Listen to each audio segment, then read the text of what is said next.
I wanted to start off by talking about journaling. Okay. I hear you kind of have a unique habit in that regard. Explain like what you'll do and the detail you'll go into. So I usually have two. The first one's my swim. I call it a logbook. I probably have like maybe 12 full, like the old school composition notebooks of like every practice I've done since around 15 or 16. But yeah, I try to keep it as detailed as I can. I rarely look back at them, to be honest. Maybe one day they'll be valuable. Maybe I can sell them. I don't know. And when you look back at them, what will you look at on the rare occasion? Okay, so to be honest, it's usually when I'm freaking out on taper and your body starts to feel like trash. So every time I get in my own head, and then I'll flip back and be like, oh, the same thing happened last year. The same thing happened 2 years ago, 3 years ago. It's the same story every time. The brain likes to forget. And it started with, was it Coach Jason? Yeah, Jason was the first coach I had who just mentioned something about a logbook. Every Wednesday we would hand them to him and he would read them. That was the first time I started like really diving in deep with stroke technique and getting like a solid grasp as a 14, 15, 16-year-old on like how my body works in the water and how I can apply different things. That was the first time that I compared me in the water to like a marriage or a relationship. It's a dance. It's not just you muscling. This is not just me having to be with the water at a certain time. It's like, no, this is a relationship that you have to work on. I love training. I think it's so much fun. You get to interact with guys on the team. You get to see what you're really capable of doing. I've said this before, I'm not there to be your friend. I'm there to help you get better, and I expect the same in return. I want people in my face. I don't ever want to get complacent. I want people beating me in practice. I want to take it to a new level. I've never had a race hurt worse than a practice. That's the feeling of getting better. So that's the logbook. Yeah, and I kind of switched things up. I haven't really been journaling too much this year. My counselor that I work with, I was kind of filling her in on, this is I usually journal, and she was kind of asking how I write. It's pretty harsh. Like it's either like good, here's what was good, here's what was bad. So I kind of dropped it for a little bit just so I can, I think, figure out a better way to write instead of everything being good or bad. I think more so of just like here's what happened throughout the day. So I haven't journaled in really since after Tokyo. How hard has that been? It's actually been all right. The logbooks have never felt like a chore. Like every day after practice, I actually enjoy writing in the logbook, especially if it was a good practice. It's really fun getting that on paper. The journal sometimes got a little bit in the way. So I think sometimes it kind of felt like a chore. Oh, really? A little bit. Yeah, how much time would you Sometimes it would be 2 sentences. Sometimes it would be a full page. It just depended. And some days I really did enjoy writing, but I didn't like how, I don't know, maybe 20% of the time it felt like, oh goodness, I'm about to fall asleep, but I didn't journal. Let me go upstairs real quick. I didn't want to get to that point, and it was a little bit feeling like that. So dropped the journal, might start it back up again. But it was nice getting the day onto paper, but I think I was just a little bit too good bad. So I'll figure out how to write, and then we might get back to it. I forgot who I was talking to, but somebody close to you, and they're like with the personal journals, when you would fill one up, I think they said you would throw it away, somebody said you burned it once, or maybe I've burned one. No, I usually just throw them out. I don't think I would want to look back on those. I don't know. Everyone's different. Yeah. But yeah, I filled one up recently. I think it was right after Tokyo, right before, around the time when I stopped, and I didn't even feel bad for throwing it out. That's why I was like, okay, maybe this isn't like as crucial as I thought. And then I think I just need to give myself a little time to step away from it, learn how to actually journal correctly. Even unrelated to swimming, I've been told you will get super obsessive. In what ways? Oh, geez, like hobbies and stuff. I like finding new things. Swimming's like the one thing in my life that has been consistent for many years. But I'll just find something that I like, and that's the thing that I will focus on. Most recently, it was like overlanding, or basically just driving into a state forest or something, or national forest, and just driving around. Like I found it so much fun. And that lasted for, I don't know, maybe 2 months, something. But I was in too deep. Like I was just obsessing over, like that was it. I was like buying all this stuff for my truck, and then now that kind of like died off. Drums are in right now for me.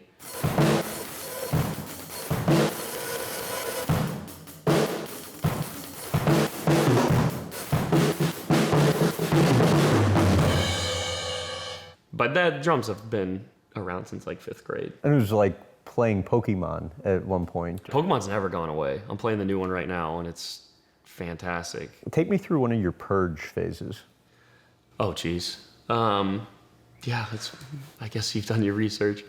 Yeah, so I think one of my worst or one of my most purgy purges, I'll put it that way, was probably leading up to trials.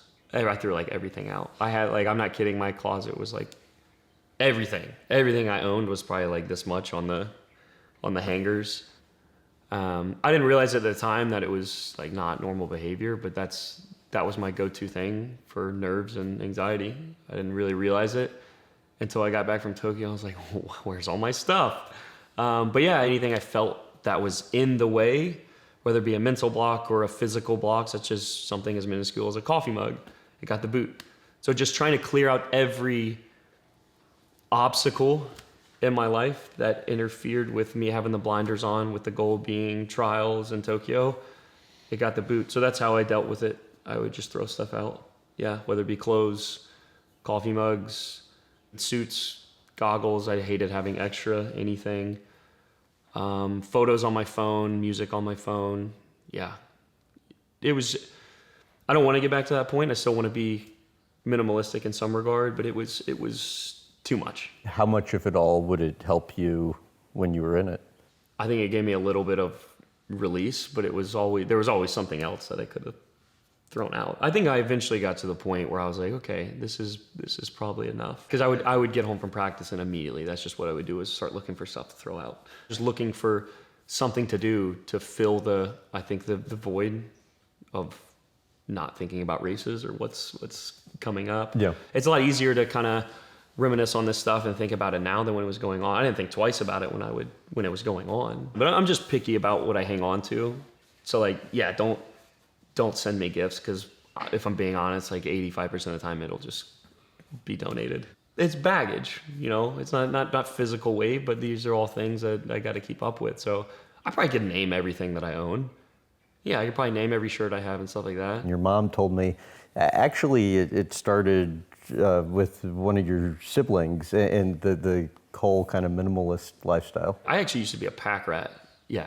Totally in high school. Yeah, I would find like a bouncy ball on the ground and be like, sick, this is coming home with me. Once I probably hit junior, senior year of college, I started clearing out like a lot of things. And then Tyler, so my older brother, we have stupid competitions. Like I owned one pair of jeans at one point, he owned two. And I was like flexing on him with I was like, dude, how many pair of jeans you got? And he's like, two. I was like, I only have one. I'm pretty sure he went home and got rid of them, his second pair. And then like, our iPhone like home screen, like I only have one page on my phone, and he's the same way. Like I think I might have 2 more apps than him or something like that. And then my dad recommended a book. It was The Magical Art of Tidying Up. It's a great book if anyone listening to this, if you're looking for something to kind of like help clean out your life. But actually by the time I read it, I had already gotten rid of everything I possibly could have. But rereading it helped kind of put things into perspective. There's nothing I've regretted at this moment that I've thrown out. So how did you and Meghan meet? We swam late night together at bowls. I mean, if you grow up swimming in Florida, you kind of know everybody a little bit. So we were probably at meets together around like age six, age 8. She totally had a crush on me when I was little. Oh yeah? Yeah. That's her words, not mine. I didn't make that up. And then, yeah, once we started swimming late night together, I was like, dang, this girl's super hot. And then kind of made a move. And then after that, then I guess we got married. Yeah. When did each other know the other one was the one? I mean, I told her like 2 months into dating I was gonna marry her, but that probably happens a lot with high school kids, like that dumb love. But I was being serious. I guess we just kind of knew. Yeah, she's only my 3rd girlfriend. I really didn't have too many girlfriends. So how'd you propose? So we had a meeting place in high school called Shands Pier. So my sister's a photographer, and Caitlin was like, okay, I'm going to tell Meghan, we're going to do a photo shoot. Like, we're in town for Thanksgiving. Like, it's not an out of the norm thing to do with Meghan. And she was not expecting anything at all? No, Meghan had no idea. And Caitlin was like, okay, like Meghan's on board. And then Caitlin last minute was like, I'm going to tell Meghan to ask you. So it makes it seem like I have no idea this is going on. And I was like, I don't know, like going along with it. Like, where do you want to take photos? Because I don't want to do a photo shoot. And then I was like, okay, sure. Like, we'll just make it quick. We had everything, this whole thing planned out. We started downtown Green Cove, and then we went to the pier, get some more shots. Had the like timing perfect to where the lighting was going to be exactly where we wanted. And then just kind of gave Caitlin the like signal of like, okay, I'm about to do this. And then gave Caitlin the signal, and she got all the shots. So yeah, she had no idea what was going on. It made it seem like I was the one who was getting on board last minute with the photo shoot. Yeah. That's amazing. Yeah, it worked out. It worked out perfect. We actually stopped by there the other day, driving back from. We visited her grandpa, and then we stopped by on the way back at the pier. So it's kind of nice. Ben said I need to ask you about your crying. My crying? Yeah. He said Caleb's the emotional type. He goes, and it's not just crying. It turns, his words, he said, it turns ugly crying. He's talking about the wedding. He's talking about his wedding picture. He's probably trying to make fun of me because we both have pictures of us at the altar of when Megan's walking down the aisle and then his wife Paige is walking down, and we both look terrible. Probably for the sake of this interview, I just probably give you both the ugly cry faces, and then you can determine whose was worse. He looks like a fish, and I just look like bad. You realized once you got married, you had to become a better man and husband. Well, yeah. How so? That's not fair to Megan. Of course, I would want to keep progressing in every aspect of my life. There's still things since I've been married I'm figuring out about Megan. Like now that it genuinely is, if you're doing it right, it's one person and it's tough. It's really hard. I guess no one really prepared me for that. It's worth it, but I think she's learned things about me that she didn't know before, of how I work and operate, of how sometimes don't touch me. I love you so much, but don't touch me. And like sometimes I don't want to talk about anything. Don't touch me and don't talk to me. Like she's had to, figure that out. And sometimes Megan just needs a hug. So we're very different in different aspects. It's been a tough first year, I think, for anyone's first year of marriage, having to go through new house, Olympic trials, going to the games, coming back and dealing with very much a part of this as well. I mean, she's had to sign autographs, which rightfully so, honestly. Well, and had to sacrifice a lot professionally too. Yeah, I was talking on the car ride home about her having to sacrifice not being able to do what she loves to do. I mean, I compared it to, it's like me not being able to swim. I mean, it's no different. So I'm very thankful in that regard that we have that balance now. It was, I think, a marriage counselor that told you to think about yourselves as one person. What was it about that hit you? Yeah, it was our officiant. So it was her uncle. Yeah, when he said that, I was like, repeat that? I don't know. I had never heard it before. It kind of freaked me out, I guess, in a good way. It's like marriage is when two people become one. And really trying to hone in on that and figure out what that means is what we've been trying to do this whole time. And it's not pretty all the time. How about best lesson learned from going through all of it? Communicate, no matter how dumb it sounds, no matter how stupid it is, just say something, because it's going to turn into something bigger down the road. Green Cove Springs. Describe what life was like growing up there as a kid. I mean, I didn't think anything of it until I say I'm from Green Cove and everyone's like, where? I'm like, oh, okay. I'm from a very small town. My dad got some land around my probably junior, senior year of high school. And that was on 60 acres, and that was really fun. That was like 15 minutes from the house I grew up in. I mean, 60 acres, it was from the front gate to the back, it was about a mile. So yeah, you could definitely get lost out there. It was nice. So tell about Blue Bath. Blue Bath, it wasn't just a bathtub, it was a blue bathroom. That taught me everything I need to know about being a competitor. That was my earliest signs of competition. So if you wanted to shower, you wanted hot water, you had to get up early and you had to beat everybody else to the bathroom. Usually on the way back from practice is the first thing. You know how the rules of shotgun in a car is so how I play is you have to see the car. You call shotgun. So the rules of Blue Bath were you had to be in the car, and then you could I call Blue Bath. And that meant when we got home from practice in 45 minutes, they had dibs on the shower. So I got really good at calling Blue Bath because I'd be the first one in the car. I call Blue Bath. And then all of them respected the rules. We all knew the rules of Blue Bath. When you were growing up, there was some bullying incident? Oh, yeah. in school? Did he like terrorize you for a year? Like a lot of kids out there, I was so unsure about a lot of things, self-conscious about a lot of stuff. Like I wore glasses during that time and wasn't super proud of the fact that I swam. Like it's not the coolest sport. And because of the Speedo too. You kept Exactly. it a secret, Yeah, I right? didn't want to tell anyone. Like what? That's the last thing I want to admit to. And now it's like, check me out. But yeah, it was a brutal time. I was just super self-conscious about wearing a Speedo. I had glasses. I was like skinny. A lot of things I was self-conscious about, like a lot of kids. But yeah, this kid sucked. What would he do? Just little things here or there, maybe a slap here or there, just not the nicest words. He was just a bully, like the most classic example of a bully. Yeah. And then I'll tell you what though, my siblings had my back.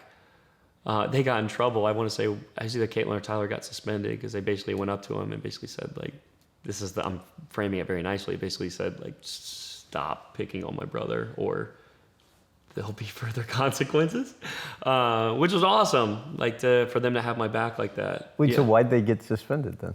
Yeah, we don't go to that school anymore probably because like examples of stuff like that. But teachers maybe wanted them to bring it to a teacher instead of them handling it themselves. But I think my dad actually told him, he's like, no, you need to handle this for Caeleb. That was a very cool core memory that I have from growing up, my siblings having my back. Me and Caitlin, my sister, would like to wish everyone a happy National Sibling Day. In what ways did Caitlin motivate you when you were younger?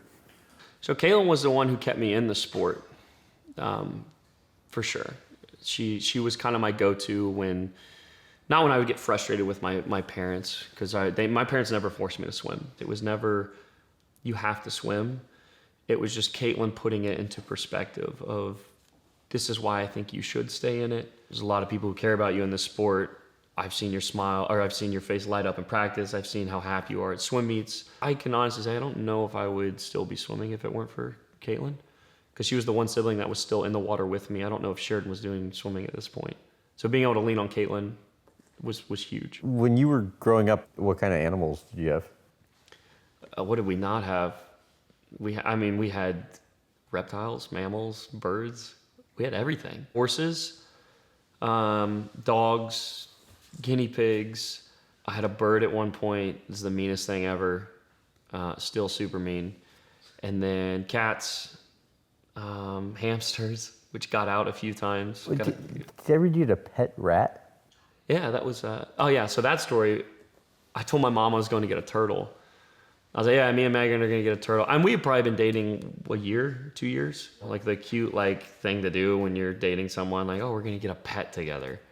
But we're not going to get a dog or a cat, like we were still in high school. So I was like, Mom, I'm going to get a turtle. I was in there, I was like, Meghan, just humor me. Let's go check out the rats. She's like, maybe, let me hold it. So we held this one. I was like, I'm about to walk out here with a rat. This is the cutest rat ever. And my little sister, I sent a picture of Sheridan and she snitched on me to my mom. And my mom's like, don't come home with a rat or you're not coming, like you or the rat are not coming inside. I was like, okay, put your money where your mouth is. So I bought the rat, named her Ellie, and we'll skip a few months down the road. My mom fell in love with this rat. I'd be eating dinner. I just kind of give her a berry, a strawberry or pasta. She was really special. Oh, and then I bred her. Yeah, I left that part out. Yeah, I was a punk, dude. So I went to the pet store a couple months down the road and I got a male rat whose name, don't know if you have to edit this out or not. His name was Big Nuts. I bred these rats, dude, like so disrespectful. And I didn't really tell anybody. And then Ellie got pregnant and had 16 babies. And we found homes for all of them to with teammates and stuff, cousins. Like they all wanted these little baby rats and they were so cute. So Ellie actually made it all the way to college with me. And then she got a tumor, which got removed. My dad's a veterinarian, so my dad got her a couple more months, and then she had something in her brain, like there was a disconnect, and she had trouble walking and stuff. But my dad put her on this medicine where we got, I think, 3 more months out of her, and then she ended up just passing from old age. We had her cremated, and we had like a little ceramic paw print. So my dad usually sends dogs and cats if people want them cremated in like the little ceramic memorial thing, and they're like, we've never done a rat. So the little ceramic thing, it's her front feet, her back feet, and then her tail, like the imprint of her tail. It's so funny. But we actually, was it the apple tree? We spread her ashes over one of our apple trees out there that we planted as a wedding gift. And then we spread them around the pasture. So Ellie got to go to rest here where we'll be here a while. So we spread her ashes and then we buried the ceramic thing under the apple tree as well. Who's your dog named after? Miss McCool. Jane is named after Jane Claire McCool. Yeah. And the kind of role she played in your life was I think the easiest way to sum it up is her nickname for not only me, but multiple, a few of her students was Mama. That's just what people called her. She was just Mama. She was my go-to. I mean, I can't tell you how many times when I was senior year when I was going through that break where I would just walk in her room and just skip class. I was like, I can't. I'm not in a good spot right now to fake my way through history or math or whatever. So I would just skip class in her room. That was my safe place. And what was it about her that made you feel comfortable to do Everything. that? She liked me. She loved me for just being Caeleb. It had nothing to do with swimming. She didn't care that I wasn't swimming. I just felt safe. I felt safe in her room. And when she was on hospice, it was important for you to go back and see her. Well, yeah, I tried to see her as much as I could, and it was sad because each new time that I saw her, or any text update I got of the worst part was started with breast cancer, and it was like Mama's got breast cancer, and we didn't think anything of it. We're like, well, she'll be okay, and then she was cancer free, and then a couple months after that, it's back, except this time it's everywhere. So it was just such a low to such a high. And all of Clay High School, I mean, they made wristbands, T-shirts. Everyone was behind her. Like, she was Mama to everybody. It wasn't just a few students. Yeah, but you were closer to her. I mean, I think you got in bed with her on hospice. She had her babies. I think me and Hunter, Hunter Alexander was his name. I think we were definitely two of her babies. You guys are the two outside of her family that got the bandanas. I'm not sure. I'm sure Hunter did get one. But yeah. Every time I went to go see her after she got the second wave, it was tough because it didn't even there was points where it didn't look like her, and that's not what I'm going to remember her as. It was just, it sucked every time because I'd be gone for a couple weeks, couple months, and I'd go and see her, and it was just, I was watching my friend die. The bandana means what to you? I mean, that's the last physical piece of her that I have. So yeah, it just stays in my nightstand. I'm really picky about traveling with it now. It kind of scares me more and more. But yeah, I try to bring her to all the big meets. Yeah, it's just the last physical piece I have of her. How do you think each of your parents influenced you? I mean, I couldn't answer your question of who was an athlete that was like my role model, because for me it was my parents. My mom's the most caring person I've ever met. She always puts people first. You can always count on Mom, even till this day. If I were to call her right now and say, Mom, you have to get up here, I promise you she'll be here in an hour. And then my dad, just very philosophical, protective over his inner circle. So my mom's definitely the social butterfly, and my dad is not everyone else can kick rocks, but kind of everyone else can kick rocks, but kind of his family and his inner circle. They work very, very well together. But yeah, definitely those two are my role models. Your mom said one of her most vivid memories is you and your three siblings sitting down with her and asking if Dad's gonna... Oh, jeez. Yeah, he's gonna die. Yeah, I'm kind of glad I was a little too young to remember this. Right. Goodness, he's a tough one. He doesn't complain. It's funny. So on the Appalachian Trail last year when we went for 6 days. And this was one of the things on your dad's dream board to do the entire Appalachian Trail, right? So he's done a good amount he started in Georgia and he's gone all the way up to West Virginia now, but I did not hear him complain once on the trail. And this is coming from an ankle that's been busted from cancer. He's got a different man's ACL in his knee. He had an ACL replacement. Didn't say a peep. And he's hiking 10 miles a day with a bum ankle, a bum knee. And he's just enjoying his time out in the woods. And I would even catch myself sometimes of like, oh, we have how many more miles till base camp? Or my siblings like. And you kept running out of food and water, right? Oh, that was the worst thing for me. It wasn't the like physical part. It was just I was so hungry the whole time. Well, and they already brought double food for you, I heard. Caitlin, so my sister was kind of the one helping me out of like, hey, this is how much you should pack. And she took into account, so she thought she took into account how much I eat with swimming.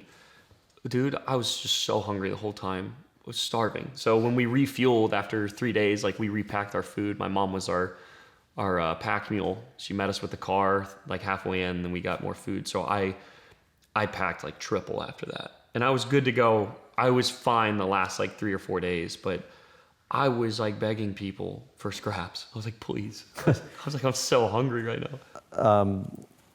How did not making the 2012 Olympics impact you? So if I'm being honest, I don't really think I thought I was going to make the team. I mean, I was 15 years old. I think that's pretty unheard of, especially for a guy to make it. I mean, I think MP was the only one who did that. Phelps. Yeah. The reason I asked, I thought I'd read somewhere that was kind of further motivation to you. The fact. Well, yeah. I mean, every swim meet I've ever had, but certainly going to Olympic trials as a 15-year-old, I think I DFL'd in every event, which I think I got last in every event. DFL stands for, probably want to edit this part out, dead last. So I DFL'd in, I think, every event except maybe 100 free. I think I was second to last because someone got DQ'd, I think. How did that make you feel? Oh, I was very upset with that meet.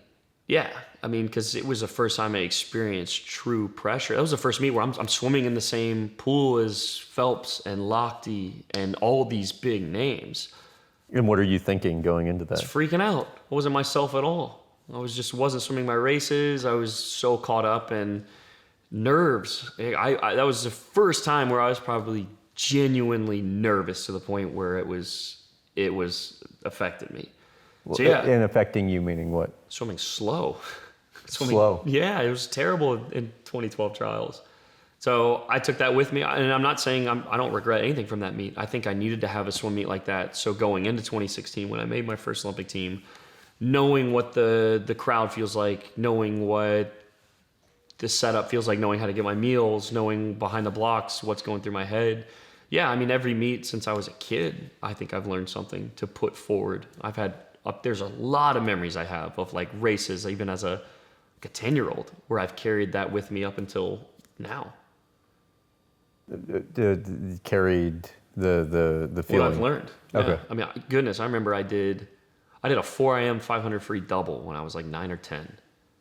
I was so upset because I didn't want to do it, and I was a sprinter. I didn't really swim either one of those events, but Coach Porter, he made me do them. He put me in my place. He's like, no, you're going to do this. Like, I know you don't want to do this, but you're going to do this. And that was a taste of the first time. And again, I've carried this with me of like, I really didn't want to do that. But once I finished it, super proud of myself, knowing that I was capable more than I was giving myself credit for. And that was like a 10-year-old. And then another time, the story is really funny. I stepped on a nail, and it went through my foot. And we were tearing down one of the old forts we had in our backyard, and I was walking around without shoes. And my dad's like, yo, buddy, go put some shoes on. So I didn't step on a nail barefoot, and I put shoes on, walked out, stepped on a nail. And then I had a swim meet, I think like a week later, and I swam at 800 free. And I was crying before the race. Well, my mom was like, I'm not going to make you do this. But because I was blaming it like, oh, my foot hurts because there's like a hole in it. It was fine. She's like, I'm not going to make you do this. If it genuinely hurts, you don't want to swim it, not going to make you. But I really think you should. And I did. And I did all right. And I was super proud of myself. So yeah, there was another one, like swimming through pain. Lots of times where I've had that. I remember I got tore up because I was crying after a race because I got DQ'd. And I got a spanking from my dad. But completely justified because he goes, hey, like, I know you're upset, but in like 5-10 minutes, if you don't get your act together, you're being a poor sport right now. Like, you're gonna be in trouble. I was like, yeah, whatever, Dad. And I didn't get my act together, and I got lit up. So that right there, that taught me how to get over myself a little quicker, even if it's a bad swim, good swim or bad swim. You got to get over yourself and be able to focus and look at the next thing. So that's another example. I mean, those were all even before I was a teenager. Every single one of those examples, I've got I've got tons of stories like that. You said there are so many athletes that can swim fast, but the separation is between those who want it more and know they can do it. Yeah, I mean, I think I'm at the point now where I'm racing guys where all 8 guys in whatever the heat is, they all work hard. They're all putting in what they think is the correct thing to do. I'm at the point now to where you have to be so picky and so obsessive over every little hundredth, over every particular piece of stroke and piece of technique that you're putting into, to where you have to obsess over these things. Because I genuinely think there's people out there who are better than me at swimming. I think there's guys who have a better skill set than me. There's guys who are taller than me. There's guys who are stronger than me. I'm aware of this. That's why I don't want to consider myself to be the best, because I don't think I am. I know I know how to put work in. I know how to communicate with my coaches. I know how to tackle the mental side of things, and there's still a lot that I'm learning, but I know there's guys who are better than me out there. I really do think that. And the difference is you believe it more?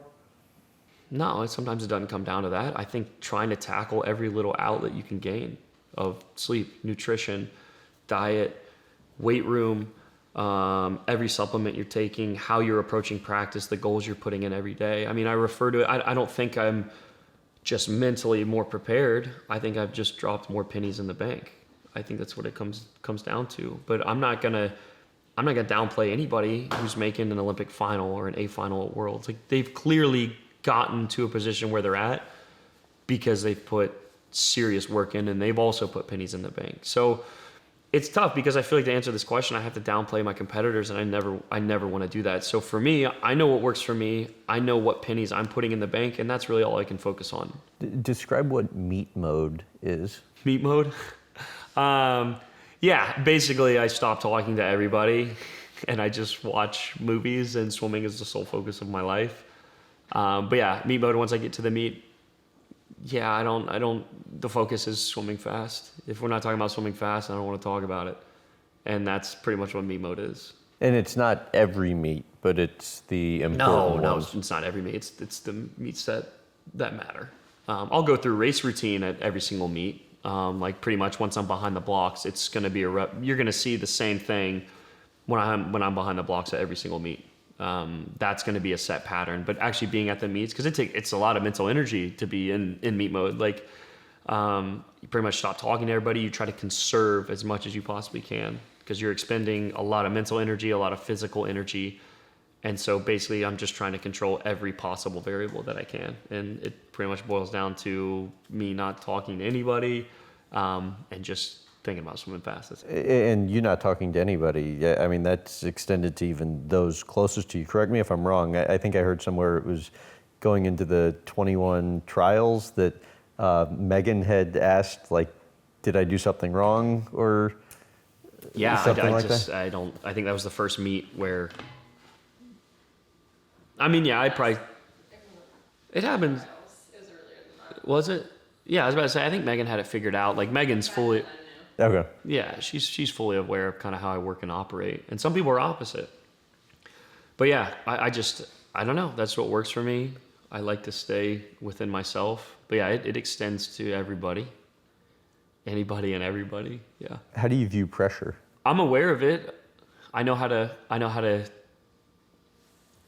this is a tough one. I deal with pressure by shoving it down deep inside, and I'm good at doing that. And it has its consequences once the meet is over and done with, because that has to come out at a certain point. The bottle cap's got to come off, but that's how I deal with it. I just shove it down and ignore it. And I think that's what a lot of people do. That's what works for me.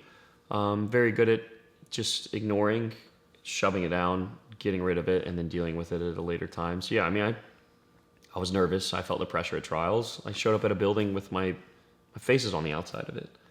You're expected to make the team, but the USA Swimming doesn't care who you are. If you're not top 2 in your event, you're not going to the Olympics. So again, you just feel this pressure where you're expected to make it. And it sucks, but learning how to cope with that and put my own pressure on myself of not really caring what anybody else thinks. Because at the end of the day, I genuinely don't care what anyone's expectations of myself are.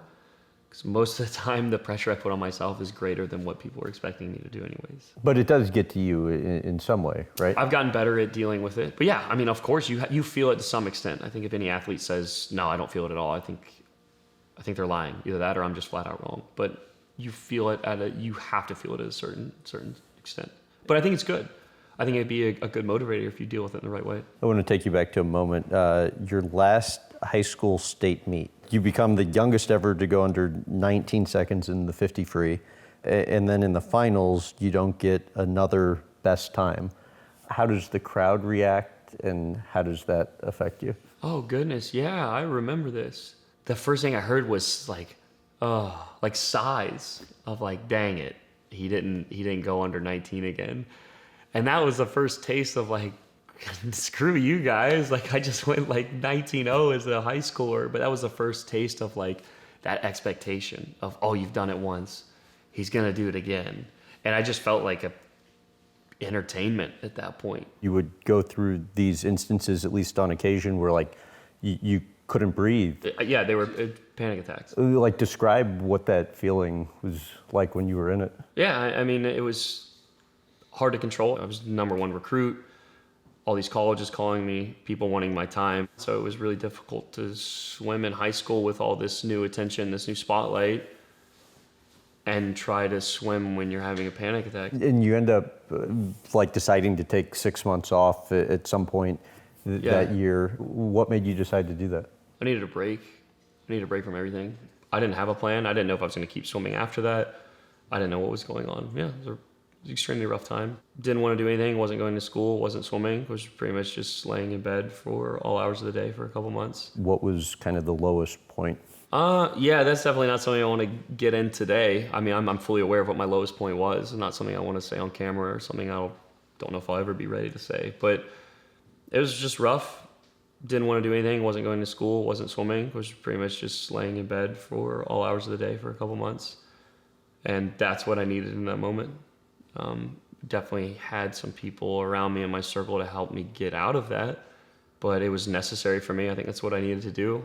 And I didn't have a plan. I didn't know if I was going to keep swimming after that.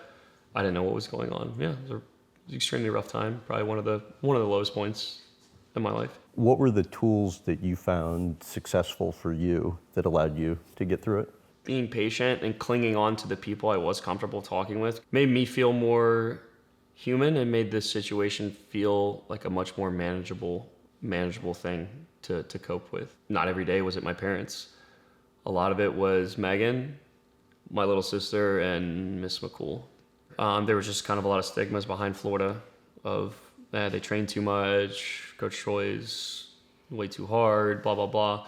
So I told him no. I was like, no, I'm not interested. And then kind of got over myself and did take a visit. And they held a scholarship for me the whole time. So I'm very thankful for that. I was like, I committed, I think like the last day you're allowed to commit. And they held a spot for me the whole time.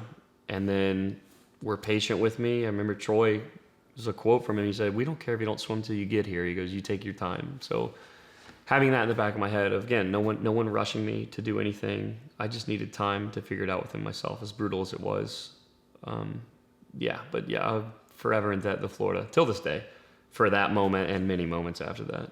So the biggest key, just having the right support system around you? Yeah, and a lot of times too, people when they thought they were helping wasn't helping. So really?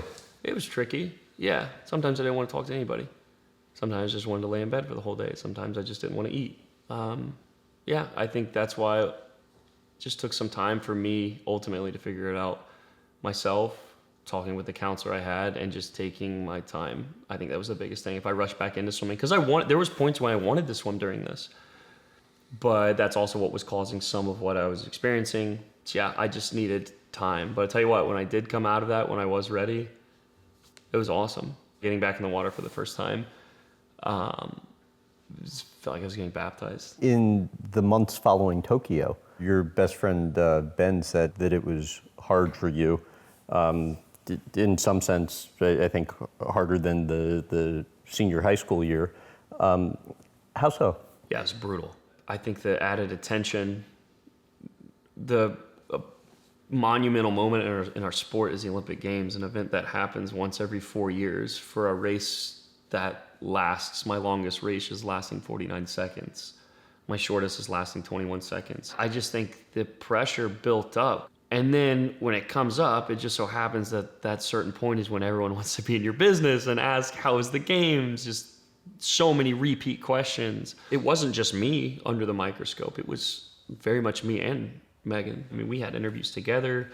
She met me in New York to do the media day after the games, which was brutal. Oh my gosh. I remember watching one of the highlights. I was like, I don't even remember saying that. My body was there, but my mind was not in New York. Really what I wanted to do was just lock myself in a room and not talk to anybody. But you have to capitalize from a, financial standpoint and a down the road standpoint. You can't just do that. You have to take advantage of these moments because I can't swim forever. Like, I want to try to take advantage of the moments that I do have in my prime years. I don't think I'm in my prime yet. I think I got a couple more years before we start winding down here. What's the kind of headspace you're in? I need help with all this. Yeah. I need to talk to people more. I need to just be honest. I felt so lost. I wanted to get away from the water, but then that's also one of my safe places. So it was, again, rock and a hard place. It was pretty miserable couple months. So where are you now in the kind of post-Tokyo process? I mean, we're vibing now. I needed the time I took off. It was longer than I would have thought pre-Olympics. I needed every little bit of those. I mean, we'll call it maybe 2 months. A little inside story. I straight up cried on Christmas just because I still hadn't had my footing too well back into training and feeling like my life was back in order. Sometime around January, late January, I was like, oh, I'm in shape. Like, I'm hitting times in practice I hadn't hit before, and I'm hitting numbers in the weight room where I haven't hit before. That was a good feeling too, when I was like, yeah, I'm back. Coach Troy, the role he plays and has played in your life is what? He's my dog. That's my boy. Coach Troy is my boy. And what a very interesting relationship from start to end. Just the progression that we've made as swimmer coach and as man to man. I look up to that guy so much. The amount of his time in life he has invested in myself. The potential he saw in myself as all the way back from a high schooler. I owe him everything. He taught me there's more to life than swimming. And he also taught me how to wring out every bit of talent you have in swimming, in life, and just learning along the way. Like, cool, I can swim fast in a pool. That doesn't matter at the end of the day. What am I learning from the water? What am I applying to my life? Where I'm learning about myself and moving forward. And I give credit to Coach Troy on that one. What made you decide you wanted to make a change? Coaching change. Mm-hmm. The months after Tokyo, I was fried. I needed something different to be able to get back in the water and the mindset that I wanted to be able to look forward to something. So, and our group fizzled out a little bit. Like, a lot of people retired from our group. So I needed to be around people again. So coming back, I wanted to be able to give back. I wanted to be able to look at the freshman, sophomore kid next to me and like, hey, try this, or good job on that. Like, I genuinely feel like a coach, an in-water coach, and it's awesome right now. Like, I want that target on my back. I want to be able to help these kids along their path and help them with their goals. And I definitely have that right now. So I think just the universe kind of lined up at the right time I think he was just kind of at a point to where he wanted to tone it down. And I was at a point to where I needed to be around more people. It had nothing to do with Troy as a coach. I think he's a great coach. I think he's a great person. I think I just needed a little change. What was the thinking or just the mindset even going into that conversation? I was so nervous because I didn't want to burn any bridges and I didn't want to hurt anybody. That was my biggest thing. I did not want to wrong Troy. I was super nervous about bringing it up, and it was the most casual thing ever. We went to Five Guys actually to kind of talk about this, and he basically just went, "No, yeah, I think that could be a really good option for you." I was like, "It was that easy?" I was like, "Well, this is why this guy isn't just a coach to me. This is why he's considered one of my good friends. Is because he was giving honest feedback, and it wasn't, oh, well, you don't want to be my athlete anymore, or him upset about anything. It was just a genuine, oh, I think that's great. Just know my door is always open." Just basically everything that I could have wanted to hear, he was saying to me. And I was like, this is the most perfect, neat little bow closure I've ever had. Do you remember your reaction when you found out the Olympics were being postponed? I don't remember what I felt in that exact moment, but I knew there was nothing I could do about it. So I just stayed the course and got ready for what the next plan of action was going to be. Because I was ready to go in 2020. I don't know if it was more so than 21. Maybe it was more so than 21. I don't know, but I was ready to rock in 2020. It like pains me to say that, but yeah, I think there maybe could have been some truth to that. And I've never been one to be a woulda, coulda, shoulda.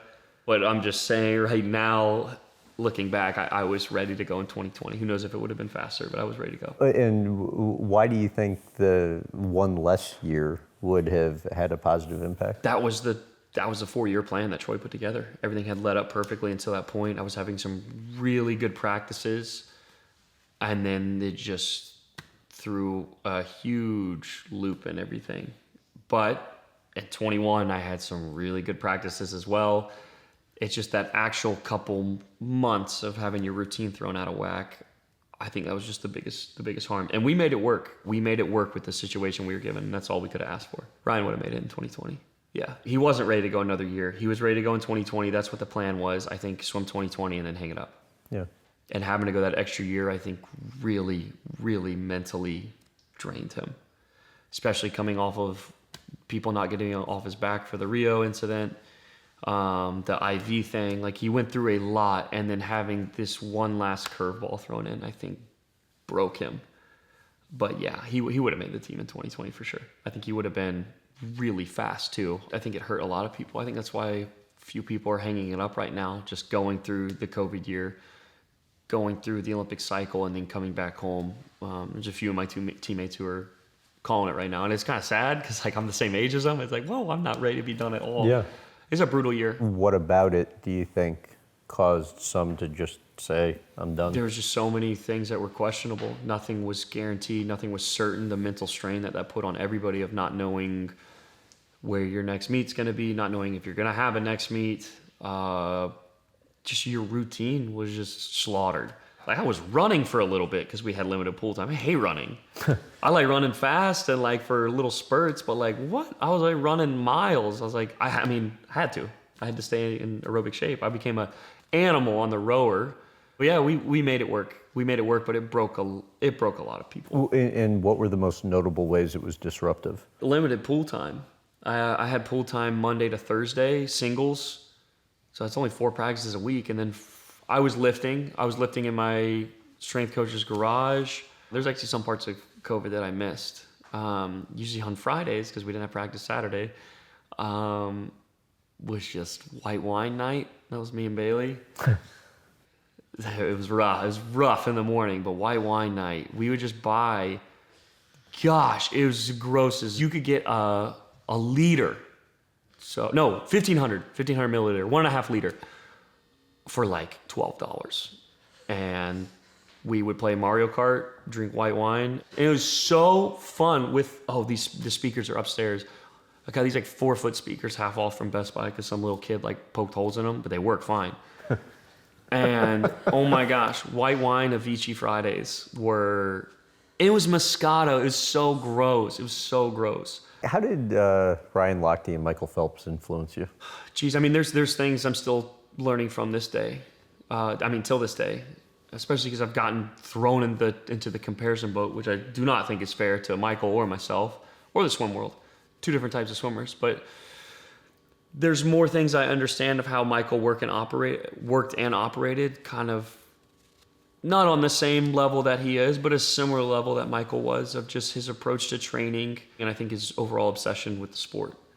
I think that's why he was so good. He was, I think, genuinely addicted and obsessed with swimming. I have gotten to that point, but again, the goal this year was to have that balance. And then Ryan was super chill, laid back. He was so hard to beat in practice, though. He could just turn it on. He could turn it on like a switch. And you swam with him for a while. Yeah, I trained with him. He would have made the team in 2020. When he wanted to beat you, he would beat you. And just picking up on these cues in practice of him being able to turn on that killer mode. And me learning from that. Ryan's biggest thing was how he approached the kids. Anytime a kid wanted an autograph, it was getting signed. No matter how late Ryan had to stay after a meet. And I was one of those kids. I don't really remember it, but he took the time to sign something for me. And it's just weird because now I'm in the boat signing stuff. It's weird for me because I don't consider myself to be that that guy. I don't want to be the guy in swimming. I don't consider myself to be that. Ryan had the same approach. Ryan, every year, he would take the world standings and he would cross his name out the top of the list and he'd write it at the bottom. He wanted to be the one chasing. He didn't want to be the one being chased. Ryan was terrible in high school. He was self-made. He was Florida made and he was self-made. He turned himself into something that was the best of the best in the sport of swimming. If we didn't have Ryan or we didn't have Michael, I don't think you would have seen world records like we have. Those two pushed each other to a level that I don't think we're going to see for a while. Why do you avoid the Phelps comparisons? It's not fair to Michael. It's not fair to me. It's not fair to the sport. It's two different swimmers. Michael swam everything from 100 free, 100 fly, all the way up to a 4 a.m. He's the GOAT. He's the best to ever do it. I think if the Beijing Olympics was spread out over a longer period of time and he had more rest between events, I think he could have won. I think he could have been the best in the world at 10 events, truly. I'm not as good of a swimmer as Michael Phelps, and I'm fine with admitting that. I don't have that type of skill set. I think I'm faster than him short course. I'm faster than him at the sprints, but it's one skill set versus the other. I'm not gonna win 8 gold medals. There's not even 8 events I can swim. Michael won 8, so now the next guy in line has to win 9. That's not fair to anybody. Like, I think 5's still pretty darn good. But yeah, I'm not done there. There's still things I want to do in this sport. What's the ceiling for you? I've never been one to want to share goal times. Those are very, very private to me. But yeah, I know I can go faster, and that's why I'm still showing up every day in practice looking for those couple tenths or hundredths, whatever it may be. I just enjoy the process of putting in the work. And then, like I said, it's kind of the racing is just kind of a byproduct. The part I really enjoy is the training. Even if a guy like Phelps is now retired, I mean, don't you have the same mentality in terms of, going after records he set? No, that's not why I'm in the sport. I don't want to compare myself to anybody. I think I'd be pretty detrimental. I want to compare myself to what I feel like I'm capable of, and that's what it is, point blank.